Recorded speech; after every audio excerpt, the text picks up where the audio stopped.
Entonces, ¿qué es el sistema nervioso central?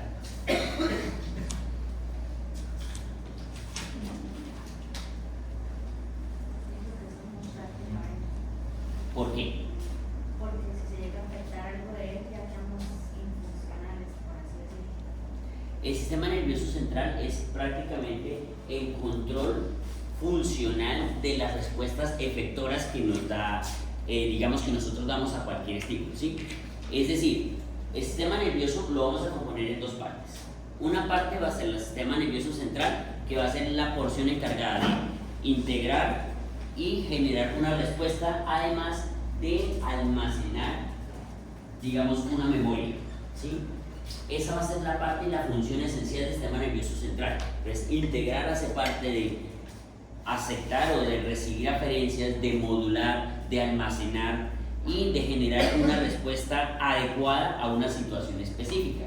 Eso sería la parte de integración, incluyendo evidentemente el almacenamiento de una memoria o de un aprendizaje.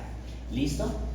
Y el sistema nervioso periférico va a ser el encargado de dos cosas importantes. La primera, evidentemente, de transportar esa respuesta desde el sistema nervioso central hasta ese músculo efector, en caso de una respuesta voluntaria. O también va a ser el encargado de llevar el estímulo, en este caso eferente, a vísceras, a diferentes órganos internos y a glándulas, que nos va a permitir generar una respuesta endocrina o exocrina dependiendo de la glándula y el estímulo específico. ¿Listo? Entonces, por eso es que nosotros tenemos esta división importante, y a su vez el sistema nervioso periférico lo vamos a dividir al igual que en una porción motor y sensitiva, también lo vamos a dividir en una porción autonómica, ¿sí? Una es simpática y la otra parasimpática, ¿vale? Entonces, por ahora sabemos que hay dos porciones importantes: una porción central o una sección que es el sistema nervioso central, y otra que es el sistema nervioso periférico con sus respectivas funciones. Al igual que como tenemos una función central y periférica, también tenemos dos tipos de impulsos.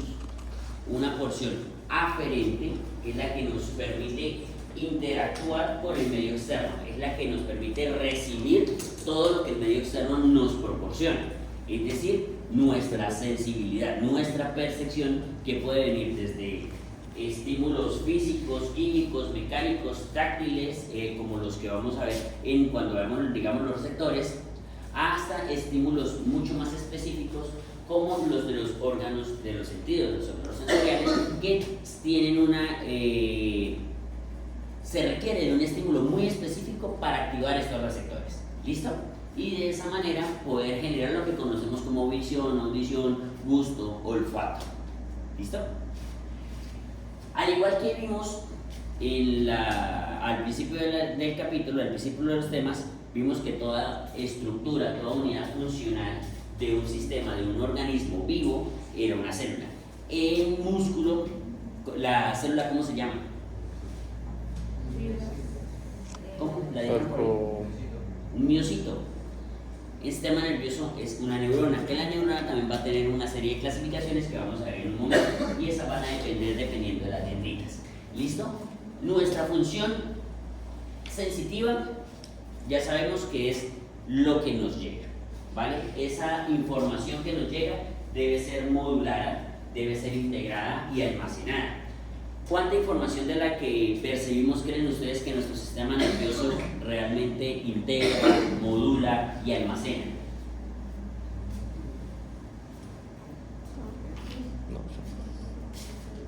Contando como aferencias absolutamente todo lo que pueda estimular algún tipo de receptor suyo. Realmente el almacenamiento o lo que el sistema nervioso integra, en alguna literatura dice que llega hasta el 1%. Es decir, prácticamente nuestro cerebro obvia o no procesa más del 99% de las aferencias, es decir, de los estímulos externos. ¿Por qué? Porque los receptores que tenemos en nuestra parte, en todo nuestro cuerpo, están en todo momento estimulados por diferentes medios, y solamente nuestro sistema nervioso analiza cambios, Es decir, por ejemplo, cuando ustedes vienen caminando, usted muy pocas veces va a sentir lo que va la planta de sus pies, usted ya lo va haciendo por inercia, hasta que llega un momento en donde siente una piedrita, y esa piedrita funciona por debajo de la suela, aunque no lo lastime usted directamente, usted percibe que, pise algo diferente.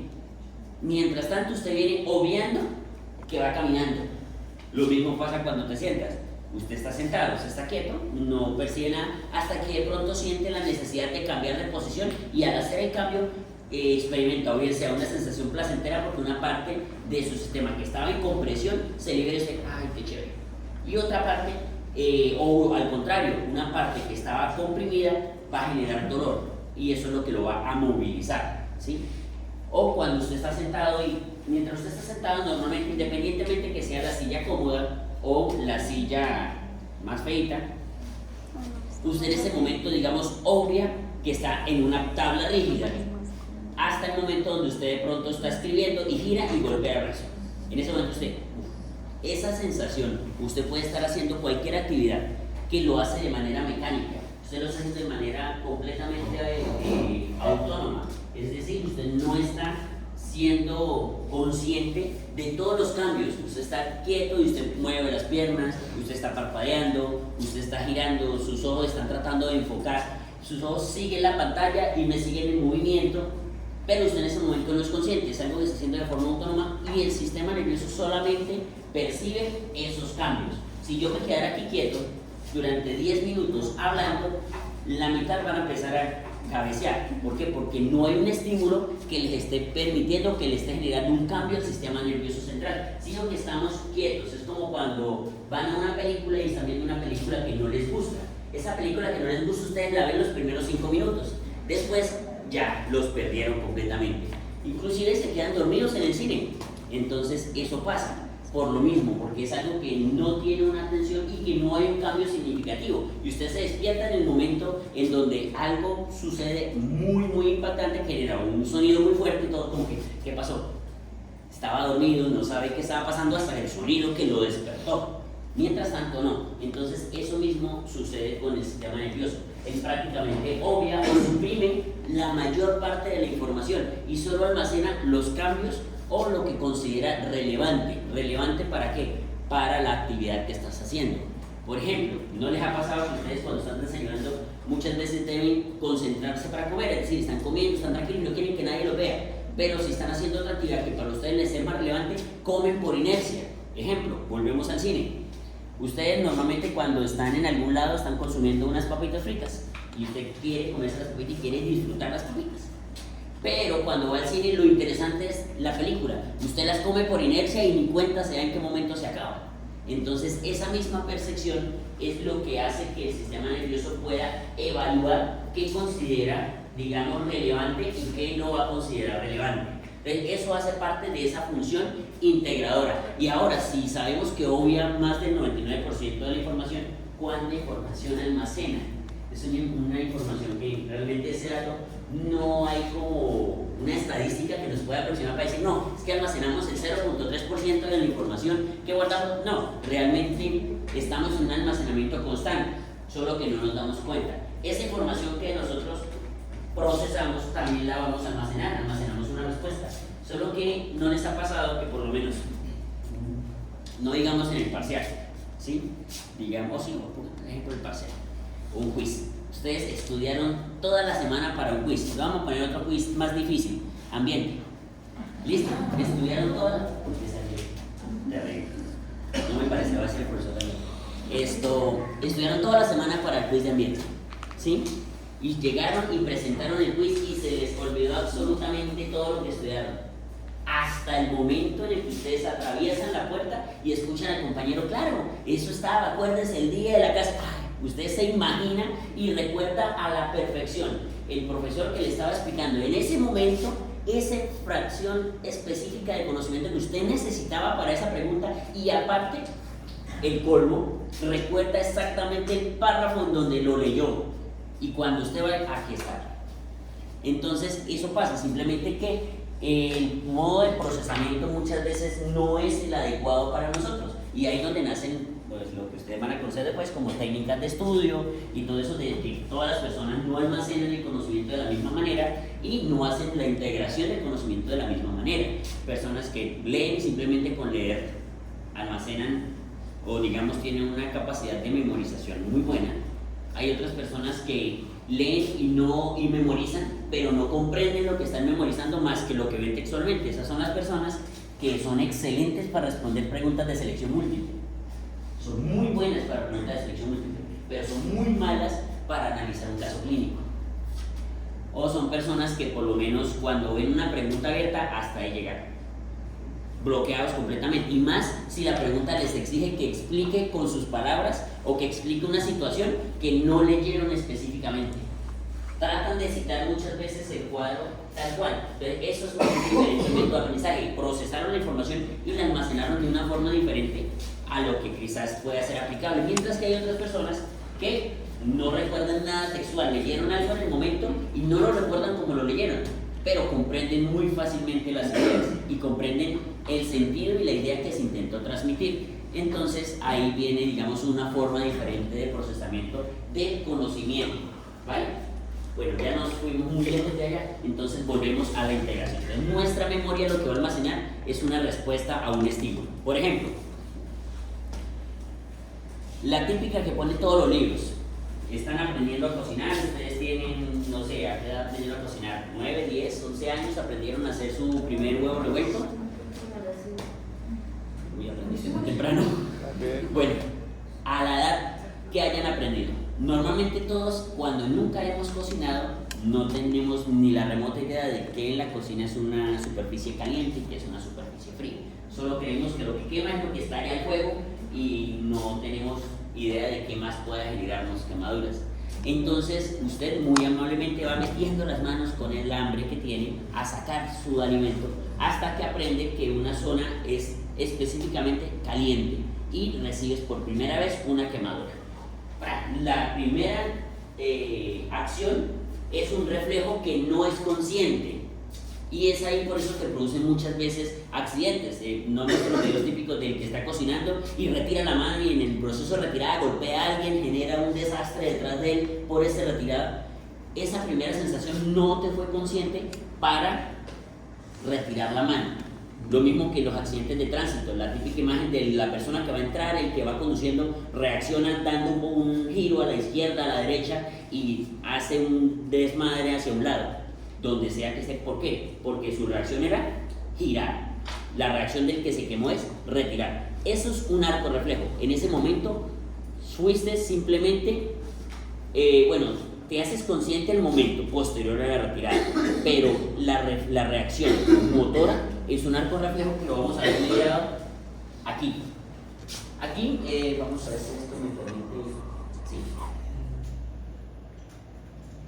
Esta parte que ustedes ven acá es lo que sería el esquema de lo que va a ser un arco reflejo. Es decir, estamos viendo una aferencia que no necesariamente tiene que subir al sistema nervioso central, sino que se procesa directamente acá. Es decir, tenemos en este caso estamos viendo una fibra receptora estirada. Esto es como un reflejo osteotendinoso de estiramiento. Lo vamos a ver casi cuando estemos terminando ya el sistema nervioso central. Vamos a ver ese reflejo.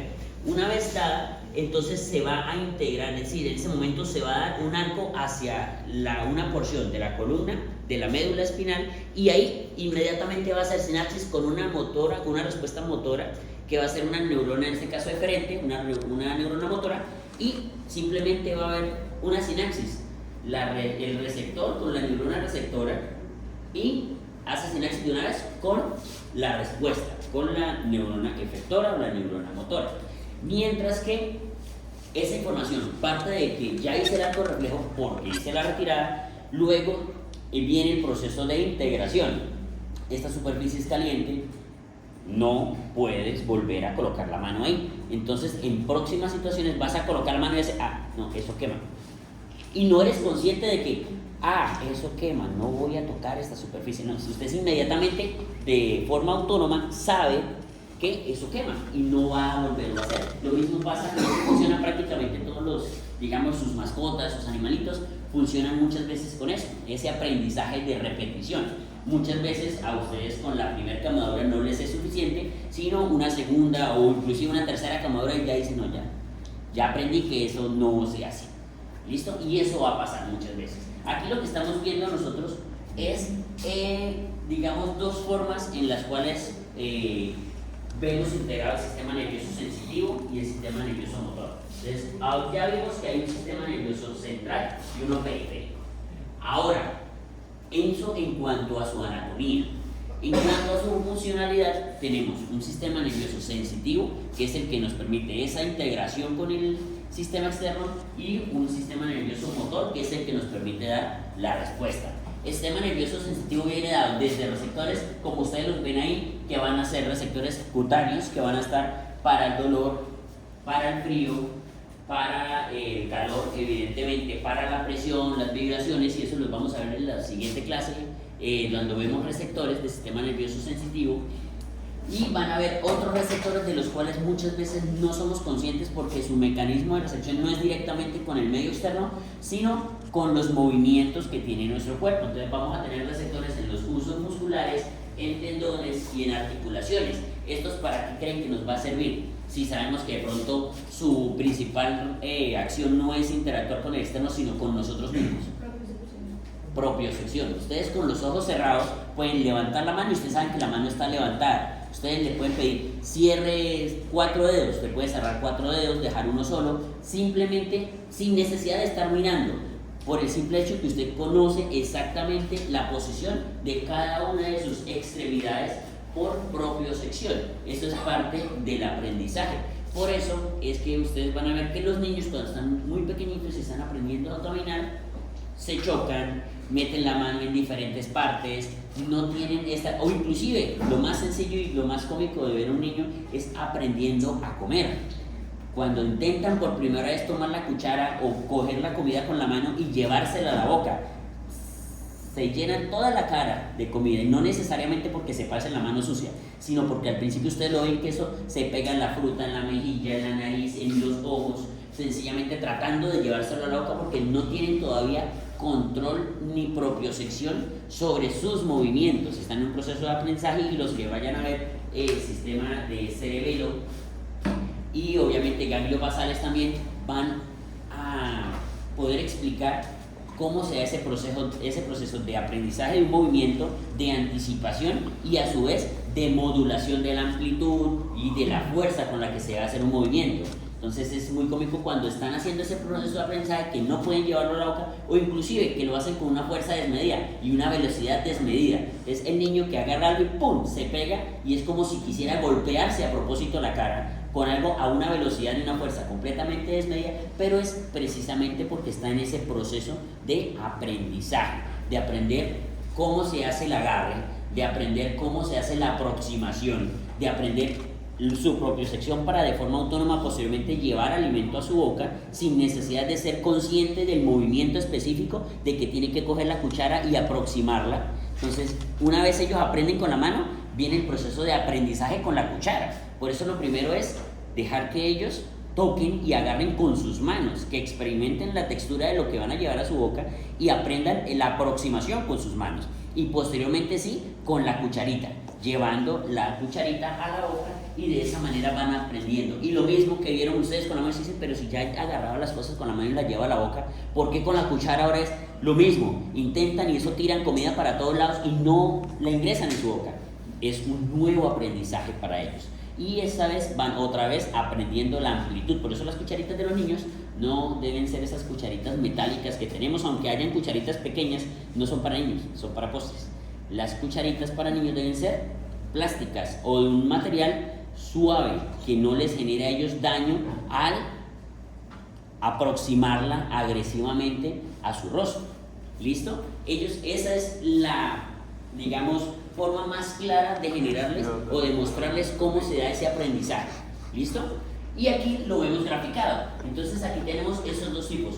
Los haces musculares, los usos musculares y los tendones vienen dados muchas veces para una respuesta protectora, no solamente protectora en cuanto a la respuesta rápida, sino protectora para no lesionarnos. ¿Quiénes de ustedes han experimentado en algún momento que están levantando algo pesado.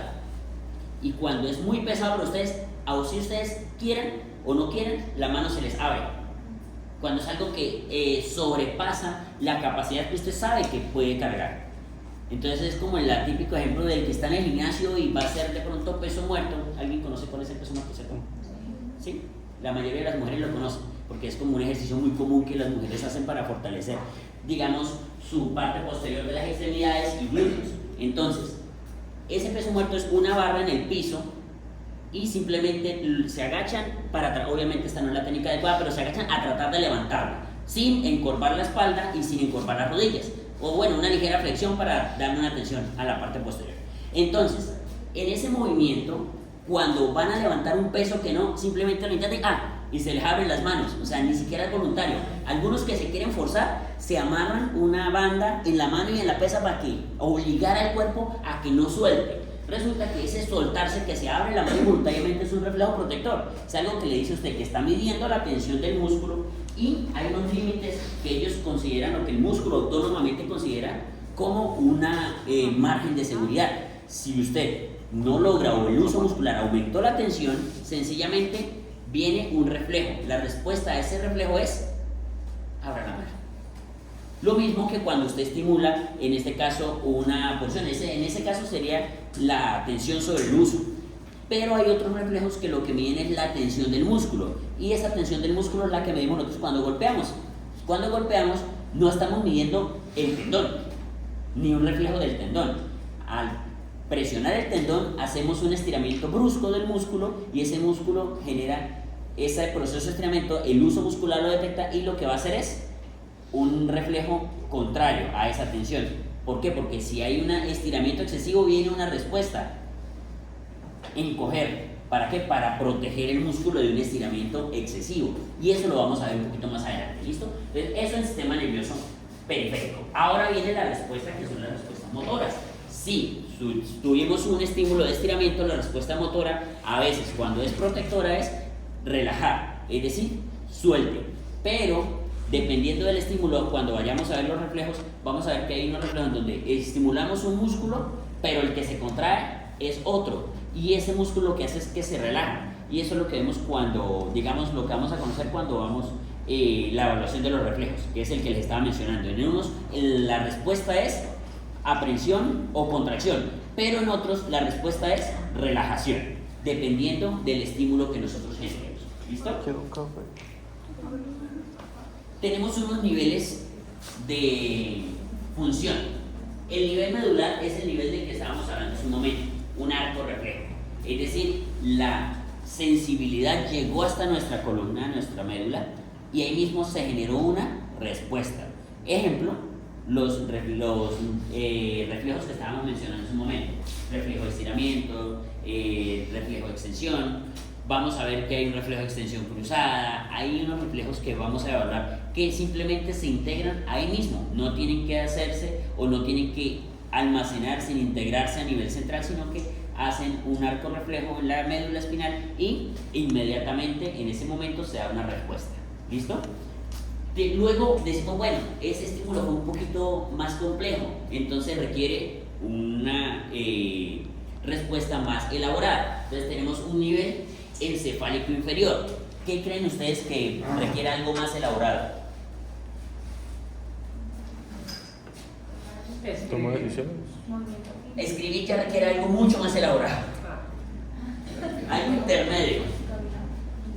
Respirar, contener unas frecuencias cardíacas.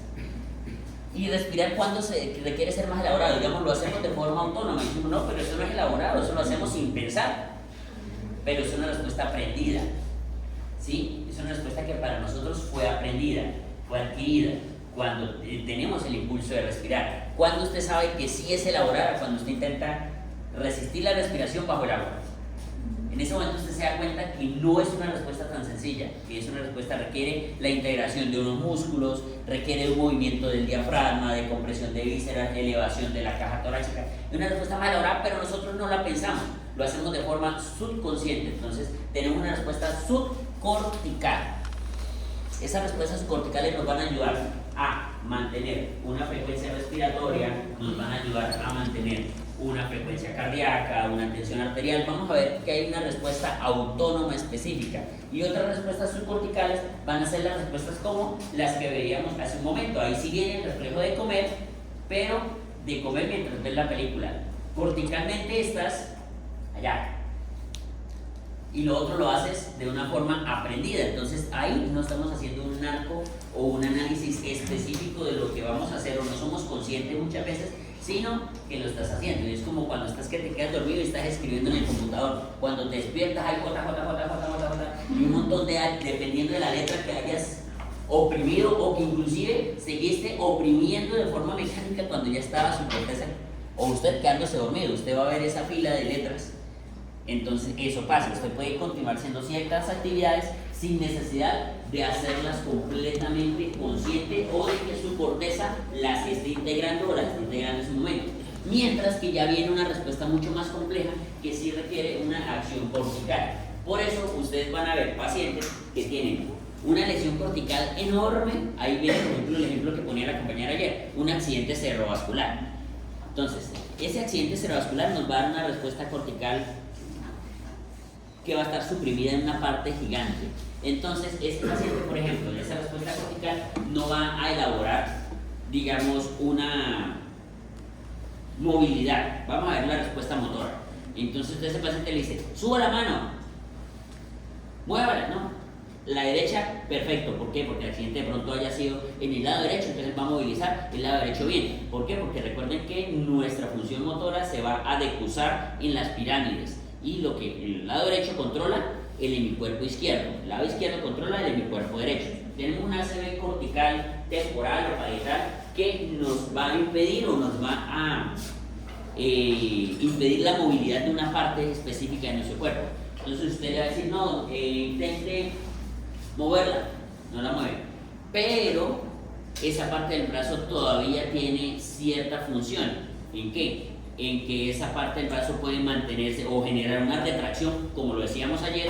Si la lesión es central puede empezar a generar una flacidez al inicio, pero luego en un proceso de retracción, de generar contracturas, o esa parte todavía puede transpirar, todavía puede sentir dolor porque la persona puede haber perdido una parte motora, pero experimenta dolor, es decir, tiene sensibilidad. De ahí que viene la relevancia que ustedes hagan una buena exploración semiológica cuando ustedes se entren en el área clínica, porque llega una persona que está perdiendo la fuerza ascendente y usted, no, una CB, no, porque sería simétrico. Entonces ahí tienen que empezar a ver si lo que hay hacia distal es una pérdida de la fuerza. ¿Por qué? Porque hay dos cuadros que pueden ser de abajo hacia arriba y uno solo afecta la parte motora, mientras que el otro afecta a ambas.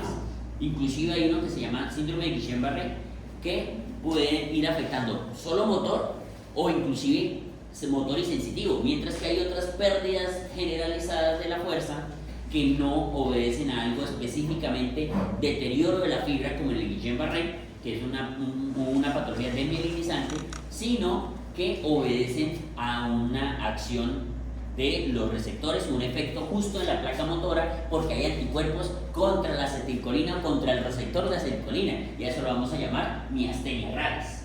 Y son dos cosas completamente diferentes que causan pérdida de la fuerza de extremidades y no necesariamente obedecen al mismo mecanismo. Y los tratamientos son completamente diferentes y las consecuencias son completamente diferentes y la rehabilitación también.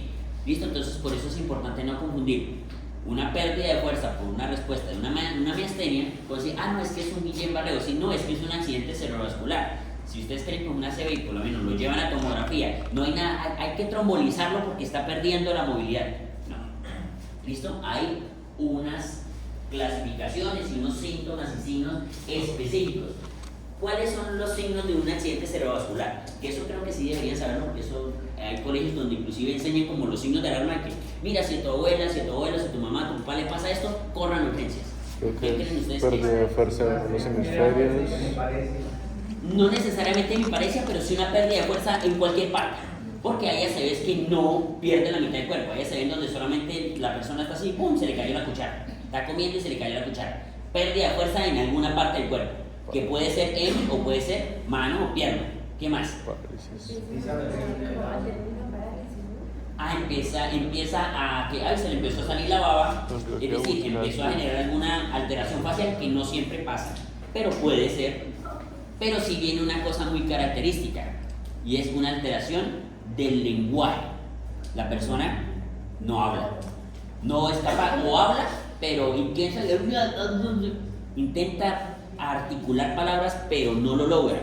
Y ahí es donde ustedes van a ver lo que son cuando veamos corteza. Ustedes vieron neuroanatomía, vieron una cosa que se llama área de Broca y área de Wernicke, que nos van a ayudar a controlar nuestro lenguaje. Entonces van a ver ustedes unas afasias que son fluentes y otras afluentes o no fluentes, que serían como que no hay articulación de las palabras, y en otra hay una fluidez increíble, pero no hay comprensión del lenguaje. ¿Listo? Entonces puede ver cualquiera de las dos, o alteración del estado de conciencia. La persona que estaba bien, de un momento a otro perdió la fuerza, perdió la capacidad de hablar y perdió conciencia. Corran, de una. Corran, porque en ese momento, minutos son cerebro perdido. Entre más tiempo pase, más cerebro se pierde. ¿Por qué? Porque nuestro sistema resiste la hipoxia. Nuestra mano resiste la hipoxia. Usted se pone un torniquete en la mano y usted tiene unas cuantas horas para que pueda sobrevivir o sea rescatable. Si quedan apresionados, por eso de ahí el dicho de que unas cuantas horas de presión, después de ciertas horas de presión, prefieren muchas veces amputar. ¿Por qué? Porque ya no es rescatable el miembro superior, y al contrario, al reperfundir ese miembro superior o esa extremidad, esa pierna, lo que vamos a hacer es liberar al sistema un montón de componentes de degradación de ese trauma. Entonces vamos a empeorar todo. Entonces, dependiendo de la evolución del trauma y todo eso, ¿sí? Entonces, lo mismo pasa, el sistema nervioso central tiene una sensibilidad increíblemente grande a la hipoxia y a la hipoglicemia. Se queda sin azúcar o se queda sin oxígeno y daño prácticamente definitivo, porque lamentablemente el sistema nervioso central no se recupera como los demás tejidos, ¿vale? Y tiende a generar daños permanentes. Existe un concepto de plasticidad cerebral, que es que otra parte del cerebro logra como tomar o asumir parte de esa funcionalidad. Creo que eso lo ven ustedes en neuroanatomía, ¿cierto? Sí, pero no quedan como quedar con algunas mujeres, no quedan igual. Porque es lo mismo, lo es cuando es en una etapa adulta, ¿sí? O un accidente cerebrovascular en una etapa adulta ya es difícil. Se logra rehabilitar parcialmente, pero no totalmente. ¿Listo? Entonces, por eso esos signos de alarma. Entonces, esa es como parte de la función de lo que habría, digamos, la importancia de conocer las funcionalidades específicas de diferentes áreas. ¿Listo? Entonces, tenemos los tres niveles. ¿Alguna pregunta con respecto a los niveles de integración?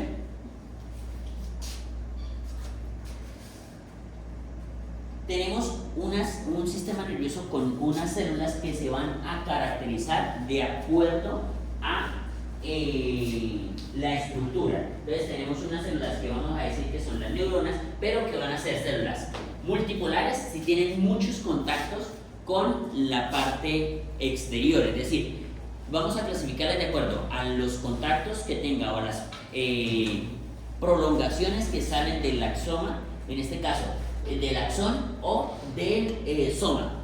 ¿Listo? Si salen muchas prolongaciones del soma, decimos que es multipolar. Si solamente salen dos, como por ejemplo la de la mitad, decimos que es bipolar, porque solamente sale una dendrita y el axón. Y sí, obviamente, a distal hay muchas, pero todas vienen de una única dendrita y de un único axón. O monopolares o pseudo unipolares, unipolares o monopolares o pseudo unipolares, como la mencionan, debido a que pues según tanto Gayton como Tortora describen que estas células inicialmente en el sistema nervioso en su desarrollo eran bipolares o multipolares, y que luego en su proceso de desarrollo se fusionan los dos, tanto la dendrita con el axón, y que queda un solo axón. Entonces, por eso, digamos, por estructura sería unipolar, pero ellos dicen que se debería clasificar como pseudo unipolar o pseudo monopolar, debido precisamente a que originalmente la célula no era con esta estructura, pero podemos verla así y no podemos saber si era o no era, solo la vemos en el momento. Entonces, anatómicamente podemos, en este caso microscópicamente, podríamos describirla como unipolar. ¿Listo? De acuerdo a esto. Características: están en el sistema nervioso central, están en la integración cuando estemos viendo, por ejemplo, retina, que vamos a ver algunas bipolares, cuando estemos viendo nervios específicos, sentidos específicos también van a estar ahí, y receptores principalmente, o todos los receptores van a estar unidos. Va a haber un receptor unido a una neurona de primer orden, que es la que vamos a ver después, y esa normalmente es unipolar. ¿Listo? Aquí tenemos lo que decíamos ahorita. Entonces tenemos unos receptores. Entonces los receptores pueden ser encapsulados como los de arriba, o receptores libres. Receptores libres que pueden ser estimulados por medios físicos. Normalmente los libres tienden a ser estimulados por medios químicos o de temperatura, ¿vale? Medios físicos. Entonces vamos a tener algunos que van a reaccionar con ciertos componentes y, por ejemplo, con potasio, hidrógeno, entre otros, y van a generar una sensación de dolor que va a ser los nociceptores, y ellos tienden a tener las dendritas así, libres, pero esto va a generar un potencial, y luego lo vamos a ver como un potencial receptor, un potencial generador, que lo vamos a ver un poquito más adelante, y esos potenciales se van a pasar a lo que sería una neurona, que estaría inmediatamente después, y esa neurona la vamos a conocer luego como primer orden, pero esa primera neurona tiende a hacer esa característica que les decía ahorita, esa característica unipolar. ¿Listo? Volvemos. El sistema nervioso entonces tiene la capacidad de generar interacciones, ¿cierto? Ya vimos algunas de esas, ya vimos la interacción que sería la sinapsis. Aquí vamos a ver, esa la vamos a ver luego, ahorita en la segunda mitad de este tema, vamos a ver lo que es completamente la sinapsis. Y tenemos las conexiones estrechas, que fueron las que vimos empezando fisiología celular. Vimos que había unas conexiones en donde decíamos que nos facilitaba poner de forma sincrónica. ¿Por qué? Porque no depende de un mensajero, como en el caso de la terminación sináptica, sino que inmediatamente los electrones pueden atravesar de una a otra célula sin requerir de ese intermediario. Entonces esto nos permite a su vez generar un proceso de retraso, un proceso de modulación de la respuesta, ya que de acuerdo a la respuesta al estímulo se va a dar la descarga de neurotransmisores. ¿Listo? Mientras que en esta, pues no depende de eso, sino que un pequeño estímulo que logre generar un potencial de acción de la célula prácticamente va a hacer que todas las demás se puedan despolarizar, porque las cargas internas van a viajar a través de estos canales, generando despolarización subsecuente de las demás células, ¿vale? Entonces esto nos va a permitir diferenciar entre una respuesta que pueda generarse una modulación y una respuesta que se va a hacer simplemente por continuidad. ¿Qué las puede estimular? ¿Qué puede generar el estímulo? Puede ser un estímulo físico o eléctrico, es químico o eléctrico. ¿Cuál es el químico? El neurotransmisor. ¿Y cuál es el eléctrico? El paso de los electrones, en este caso sodio, potasio, de un lado al otro a través de esas uniones estrechas. ¿Y qué tenemos aquí? ¿Qué características tiene si yo le digo que uno de los dos es unidireccional y el otro es bidireccional? ¿Cuál es unidireccional? Ahí la está soplando. La sinapsis es unidireccional. ¿Por qué? ¿El músculo estimula el nervio en la placa motora? No, el músculo tiene los receptores. El músculo sí puede hacer una cierta interacción cuando veamos que se pueden generar un bloqueo de ciertos canales o de ciertas proteínas, y de esa forma, digamos, reducir la sensibilidad. Pero el músculo como tal no estimula a la neurona. Sin embargo, la neurona sí al músculo. Entonces eso es unidireccional. De esa forma se impide que la respuesta viaje de forma opuesta. Mientras que en las uniones estrechas, si yo estimulo esta célula, se puede despolarizar esta y esta. Si yo estimulo esta, se va a despolarizar esta y esta. Es decir, independientemente de las que yo estimule, se puede despolarizar la una o la otra. La respuesta es bidireccional porque los electrones pueden viajar en esa unión estrecha a cualquiera de los dos espacios, mientras que en la otra no. Entonces esa es como la característica principal, que nos va a ayudar a modular la respuesta, a retrasarla también y a intensificarla de acuerdo a la, digamos, a la intensidad, valga la redundancia, del estímulo que la generó. Entonces nos va a permitir graduar la respuesta. ¿Listo? ¿Y cómo la vamos a graduar? Porque resulta que vamos a tener unas terminales que vamos a denominar como terminales presinápticas. Entonces, tenemos una porción que está antes, que es decir, el axón de una neurona, ¿sí? Ese axón es la terminal presináptica, es decir, es el que va a liberar el neurotransmisor. ¿Tenemos vesículas transmisoras? Sí. ¿Tenemos mitocondrias? Ya lo habíamos mencionado en la clase anterior. ¿Por qué? Porque se va a requerir de un consumo de energía. Tenemos la sustancia transmisora, evidentemente, está dentro de las vesículas, es lo que vamos a transmitir. Tenemos receptores postsinápticos y tenemos receptores presinápticos también que nos van a ayudar, que eso no son tanto receptores sino unos canales presinápticos que cuando ustedes vean farmacología se van a poder inhibir y nosotros aprovechamos farmacológicamente esos receptores o esos canales pre y postsinápticos para bloquearlos, para modular respuestas. ¿Listo? Y obviamente tenemos una hendidura. Esa hendidura nos va a permitir que una vez generado un potencial de acción, en este caso el desencadenante en lugar del sodio va a ser calcio, va a ser ese potencial de acción porque nos va a generar la apertura de unos canales de calcio a nivel distal en esa acción que va a permitir que se genere la liberación, esa liberación de neurotransmisores tal cual como lo veníamos indicando en las clases anteriores. Ese neurotransmisor se va a liberar en una hendidura sináptica que es la que ustedes ven ahí, que está descrita. Esa hendidura sináptica es ese pequeño espacio en donde a un lado está la acción y al otro la placa motora que tiene los receptores. Entonces aquí viene el ejemplo típico. Por ejemplo, acetilcolina. Unas vesículas con muchas acetilcolinas, muchas moléculas de acetilcolina que se van a liberar a una placa motora, a un espacio sináptico a partir de un axón presináptico, de una porción presináptica que va a estimular unos receptores postsinápticos. Entonces, la sinapsis como tal está el espacio. El espacio sináptico es lo que nos va a dividir lo pre y lo pos. Lo que hay antes del espacio, porción presináptica. ¿Qué hay antes? Axón. Lo que hay después del espacio, postsináptico. ¿Qué hay después? Pueden haber dos cosas: u otra neurona o una placa motora. ¿Listo? Cualquiera de las dos. Entonces, si yo genero un estímulo y hay una liberación de acetilcolina, la acetilcolina es un neurotransmisor que va a estimular unos receptores postsinápticos, porque la acetilcolina llega al espacio sináptico y viaja hacia los receptores postsinápticos de esa placa motora y va a generar una activación o una respuesta. Que el canal de acetilcolina, el receptor de acetilcolina es un canal de sodio en el caso de la placa motora que va a empezar un potencial de acción. ¿Listo? ¿Preguntas? Obviamente les requiere energía y la principal fábrica de energía de las células son las mitocondrias. Entonces, ¿hay alguna pregunta con respecto, a la mecánica básica de la sinapsis?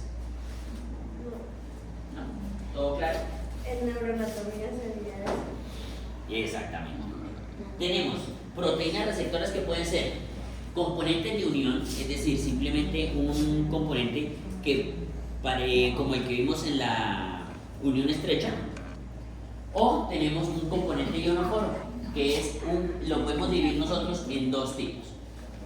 Cuando el neurotransmisor sale y genera un componente de unión, simplemente se une o activa, puede generar una respuesta simplemente por la unión.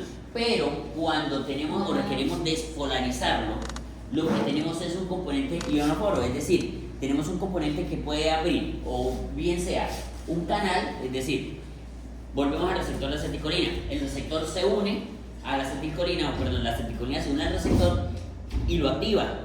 Es un canal, inmediatamente se abre para que ingrese sodio. Eso sería un canal que puede ser iónico, puede ser catiónico o puede ser aniónico. ¿Cuál puede ser un canal aniónico? Un canal de cloro.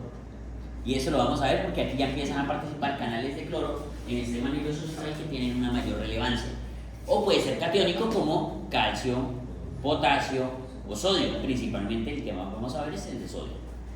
O puede ser un segundo mensajero, que ustedes ya han visto que hay una proteína ahí anclada, que va a haber una degradación de GTP o de ATP y que eso va a generar una respuesta de un segundo mensajero que puede generar AMP cíclico, GMP cíclico, que va a generar finalmente el efecto, bien sea que se sinteticen más proteínas, bien sea que se requiera fosforilar o que se requiera generar una respuesta intracelular específica. ¿Listo? Y ese puede ser una de las funciones del receptor. ¿Y cómo actuar? De la manera que, digamos, ya ustedes conocen en bioquímica y en biología molecular. Se estimula el receptor, la proteína G simplemente va y hay dos opciones. O puede generar una cascada para que una enzima específica libere y genere, por ejemplo, AMP cíclico o GMP cíclico, o a su vez que esta respuesta y que una porción de la proteína pueda estimular un canal.